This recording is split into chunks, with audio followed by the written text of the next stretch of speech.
আল্লাহ ওই পুরুষের উপরে, ওই স্বামীর উপরে আল্লাহ রহমত নাজিল করেন যে তার স্ত্রীকে ফজরের নামাজের জন্য জাগিয়ে দেয়। যদি সে উঠতে না চায়, ফাইন আবাদ, উঠতে না চায়, তাহলে স্বামী আদর করে তার চোখে মুখে পানির ছিটা দিয়ে দেয়। ওঠো, উঠতে হবে, পানির ছিটা দিয়ে দেয় যেন সে উঠে। আল্লাহ নবী বলেন আল্লাহ ওই স্বামীর উপরে তৎক্ষণাৎ রহমত নাজিল করে। শেষ হয় নাই হাদিস, এর পরের অংশ হলো ওয়া রাহিমাল্লাহু ইমরাআতান, আল্লাহ ওই স্ত্রীর উপরেও রহমত নাজিল করেন আই কাযাত যাওজাহা, যে তার স্বামীকে ফজরের নামাজের জন্য জাগিয়ে দেয়।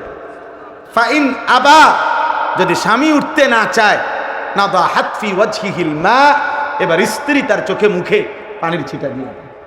উঠতা না, কালকে যে তুমি আমারে পানি দিছো চোখে মুখে, আজকে বালতি দিয়া পানি দিল, ওঠো।